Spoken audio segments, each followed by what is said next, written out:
अब ये एक प्रकार से मनमाना आचरण हो गया, एक एक दूसरे के ऊपर थोपने वाली बात हो गई कि भाई सफ़ेद कपड़े पहनकर ही साथ संगति करें। तो कोई गरीब परिवार है, बेचारा गरीब भगत है और वो साथ संगति करना चाहता है और उसके परिवार में 8-10 मान लीजिए 2-4 बच्चे हैं, उसकी माँ है, उसका बाप है, उसकी पत्नी है। अब बताओ इतने आदमियों के लिए सफ़ेद कपड़े बेचारा कैसे सिलवाएगा, जो बड़ी मुश्किल से 2 टाइम की रोजी रोटी का जुगाड़ करता है।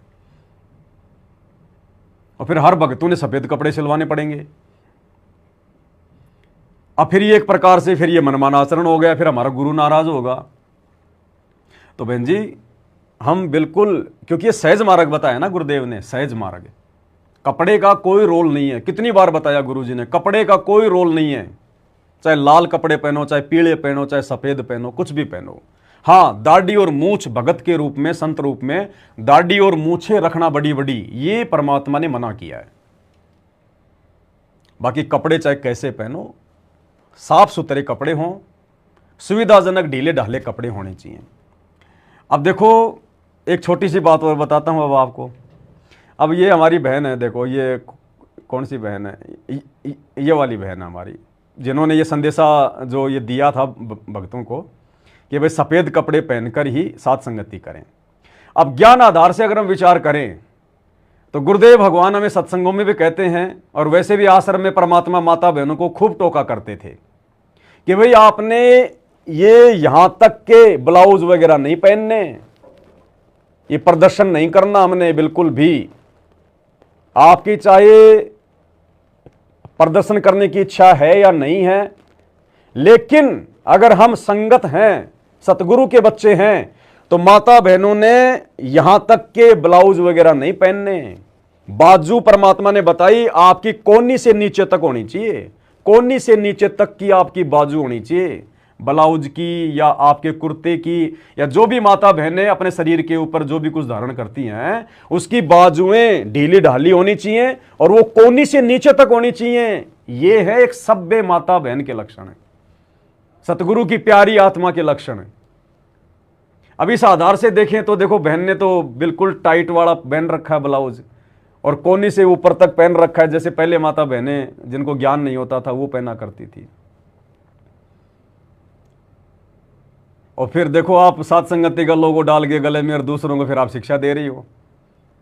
तो बहन जी थोड़ा हम विचार करें ज्ञान आधार से, हम कहाँ हैं और दूसरों को हम क्या शिक्षा दे रहे हैं, पहले उन चीज़ों को हम अपने ऊपर लागू करें। अब बहुत सारी बातें बहन, अब जैसे परमात्मा ने 5 दीपक वाली थाली के साथ में भक्तों से अपनी आरती उतरवाना शुरू किया है, तो देखो ये ऑटोमेटिक अंदर से परमात्मा प्रेरणा करेगा, लेकिन फिर हमने उन पे विचार भी करना पड़ेगा।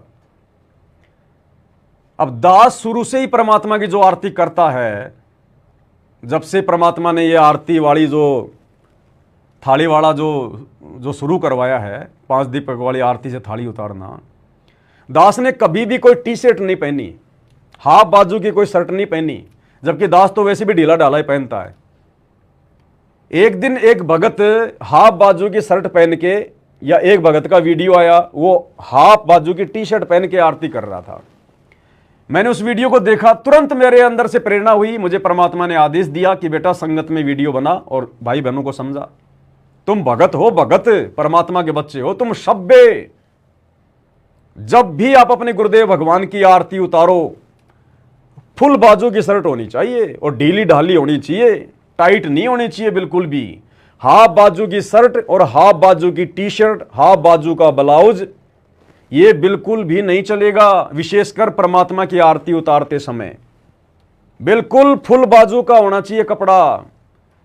माता बहनें अगर अपना कोई कुर्ता वगैरह पहनती हैं तो कोहनी से नीचे तक उसकी बाजू होनी चाहिए, सर पे उसके कोई कपड़ा होना चाहिए, कोई चुन्नी वगैरह, कोई ओढ़नी वगैरह वो होनी चाहिए। तो ये भी हम भगत भाई बहनों ने ध्यान रखना आज के बाद।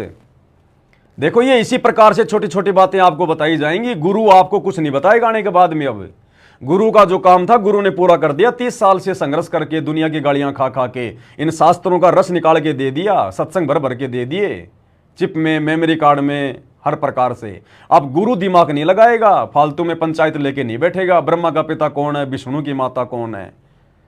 अब गुरु अपनी सेवा करवाएगा।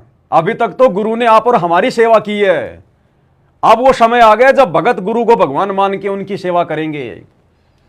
अब भगत अपने गुरुदेव भगवान को जरा सा भी कष्ट नहीं होने देंगे, इतना सा भी। अब गुरु थूक नहीं बिलोएगा, शास्त्र नहीं दिखाएगा। अब तो गुरु की सेवा का समय आ गए। अभी तक तो गुरु ने हमारे लिए कष्ट उठाया है, गालियां खाई हैं दुनिया की, जेल में बैठे हैं, संघर्ष कर रहे हैं। अब आगे आने वाला समय गुरु की सेवा का समय है। अभी तक तो गुरु ने हमें अपनी पलकों पे रखा, अब हम अपने गुरु को अपनी पलकों पे रखेंगे। हालांकि हम 2 कोटि के जीवों की क्या औकात है समर्थ को संभालने की, लेकिन भाई ये काल लोक है, यहां से अगर पार होना है तो सारी